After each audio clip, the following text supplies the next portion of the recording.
लेकिन सबसे पहले जिस तरह हम बार बार कह रहे हैं कि अगर आप you not feeling okay, it's absolutely fine, क्योंकि हम में से कोई भी शख्स ये क्लेम नहीं कर सकता कि जिस किस्म की ख़बरें और मनाजिर हम फ़लस्तीन से और गाज़ा की पट्टी से देख रहे हैं, उसके बाद कोई भी शख्स मेरे ख़्याल में अपने आप को मैनेज नहीं कर पा रहा है। जो तादाद है ज़ख्मियों की भी और शहीद होने वालों की वो 10,000 से तजावज़ कर चुकी है।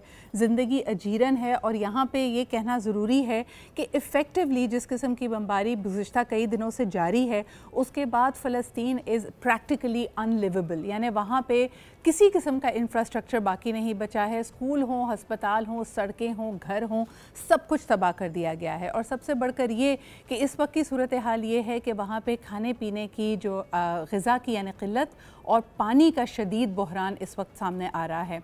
यानी लोग कह रहे हैं कि एक मुसीबत तो ये है यकीनन कि आप एक वॉर जोन में हैं, कॉन्फ्लिक्ट में हैं, यकीनन बमबारी हो रही है, आप अपने प्यारों को खो रहे हैं, आप तकलीफ़ से निढाल हैं और साथ ही खाने पीने की जो आपके लिए चीज़ें हैं, अशिया हैं, वो मैसर नहीं हैं।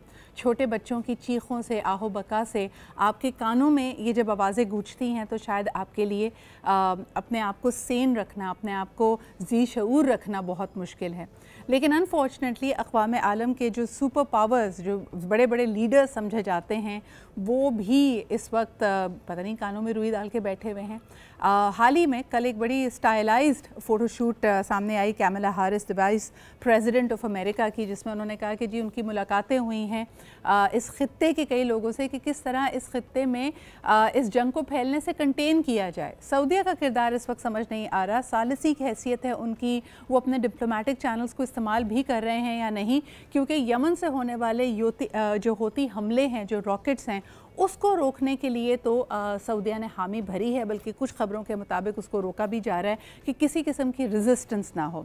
दूसरी तरफ कैमला हैरिस की ये जो पोस्ट है वो ये कहती है कि बस इस बात पे एक तरह से अंडरस्टैंडिंग डेवलप की जा रही है कि ह्यूमैनिटेरियन एड पहुंच सके, यानी इज़राइल के पास अपने दिफा का जो हक है वो कायम रहेगा, वो इसी तरह बमबारी करता रहे, लेकिन ख़ित्ते में जंग ना फैले, कोई और मदद को ना पहुँच जाए फ़लस्तीन के, इसके ऊपर सालिसी हैसियत इख्तियार की गई। और दूसरा ये कि वक्तन फ़वक्तन कुछ चीज़ें भेज दी जाएं उनके लिए, चाहे वो दवाओं की सूरत में हो, खाने पीने की सूरत में हो, जिस पे अभी भी इज़राइल ने कोई क्लैरिटी से कोई बात नहीं की है।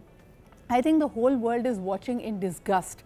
इस वक्त अगर आप ये बात देखें कि पूरी दुनिया में लोगों ने एक एहतजाज भी इस पे किया है, सैकड़ों हज़ारों की तादाद में उन ममालिक में लोग बाहर निकल रहे हैं जहाँ पे मना किया जा रहा है कि जी अगर आपने फ़लस्तीन के हक़ में आवाज़ बुलंद की तो शायद आपकी गिरफ़्तारी अमल में आ सकती है। लेकिन बहैसियत एक इंसान के लोगों ने बड़ा एक क्लियर मौक़िफ़ इसके ऊपर अपनाया हुआ है। उन्होंने कहा कि अगर इज़राइल का ये दावा है कि उसके चंद लोगों को यरगमाल बनाया हुआ है, तो पूरे 22 लाख की जो आबादी गज़ा की पट्टी में फ़लस्तीन में एग्जिस्ट करती है वो एक ओपन एयर प्रिजन में है। ओपन एयर प्रिजन कहते हैं तो शायद हम इस बात पे हमारा जहन नहीं जाता, लेकिन ये तमाम लोग भी यरगमाल बनाए हुए हैं और इनके साथ गैर इंसानी सलूक किया जा रहा है। आपको ये भी बताते चलें कि जो ब्रांड्स या तो हेडक्वार्टर्ड हैं या बड़े क्लियरली इज़राइल को सपोर्ट करते हैं, इज़राइल के स्टांस को सपोर्ट करते हैं, दुनिया भर में भी जारी है। आपको बताते चले कि स्टारबक्स, मैकडॉनल्ड्स, KFC, लॉरियल, इन सब की स्टॉक प्राइसेस गिर गई हैं और दुनिया भर में इस बात से कतई नज़र कि आप अरब नस्ल के हैं, आप मुसलमान हैं या नहीं, लोगों ने यहाँ जाने से मना कर दिया है। स्टारबक्स इस वक्त बड़ी बड़ी सेल्स लगा रहा है जी, उसके मुख्तलिफ आउटलेट्स इस वक्त अनफॉर्चुनेटली बैंकरप्ट हो रहे हैं, वो फोर्स किए जा रहे हैं। सो बॉयकॉट इज़ वेरी रियल।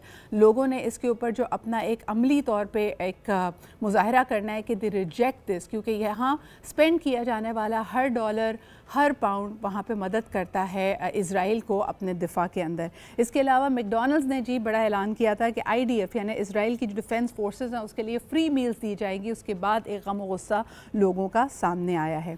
कई ऐसे लोग जो इज़राइल के हामी भी हैं, उन्होंने कहा कि इज़राइल इससे बुरा मूव कर नहीं सकता था, क्योंकि पूरी दुनिया देख रही है। इस बात को आप किसी तरह से जस्टिफाई नहीं कर सकते कि मिसाल के तौर पे 13 हमास के लोगों को कैप्चर करने के लिए, जिनको आप दहशतगर्द मानते हैं, हैं आपने 10,000 से ज़्यादा निहत्ते मासूम लोगों का कत्ले आम किया।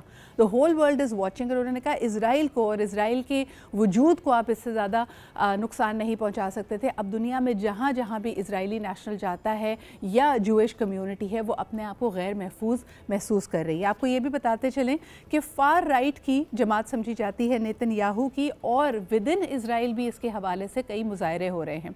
एक बड़ी तादाद में लोग नेतन्याहू के घर के सामने पहुंचे और उनके इस्तीफे की मांग की। उन्होंने कहा कि जितना नुकसान इस पूरी बमबारी ने, इस पूरे मूव ने उठाया है, इट इज़ अनबिलीवेबल।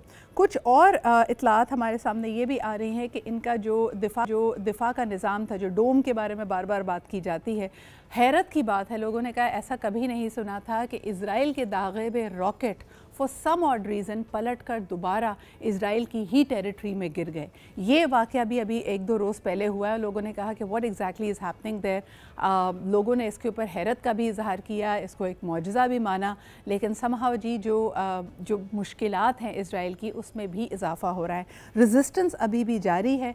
मुस्लिम उम्मा इसके ऊपर कोई ठोस कदम नहीं उठा पा रही। आपको ये भी बताते चले कि कल very interestingly Saudi expo Paris में हो रहा है जी, जो 2030 की तरफ नज़र टिकाए हुए है। सऊदीया का बढ़ता हुआ पूरी दुनिया में इन्फ्लुएंस है, खुसूसन अगर हम यूरोपीय ममालिक की तरफ देखते हैं तो उनका असर रसूख बढ़ रहा है।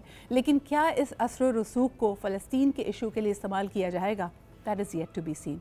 इसी के साथ हम बढ़ते हैं एक छोटे से ब्रेक की तरफ। एक और सितम ज़रीफ़ी ये है जी कि आज 7 नवंबर को पूरी दुनिया में इन्फेंट प्रोटेक्शन डे के तौर पे मनाया जाता है। यानी आज जो नौज़ायदा बच्चों के लिए उनकी ज़िंदगी को बेहतर बनाने के लिए, चाहे वो वैक्सीन हो, उनकी हेल्थ केयर हो, उसकी तरफ देखा जाता है। और सितम ज़रीफ़ी इसलिए भी है क्योंकि आज ही के दिन हम देखते हैं कि इन एक्टिव कॉन्फ्लिक्ट फ़लस्तीन में 5,000 से ज़्यादा नौज़ायदा बच्चों का कत्ल किया गया है और इस कत्ले आम पे दुनिया खामोश है।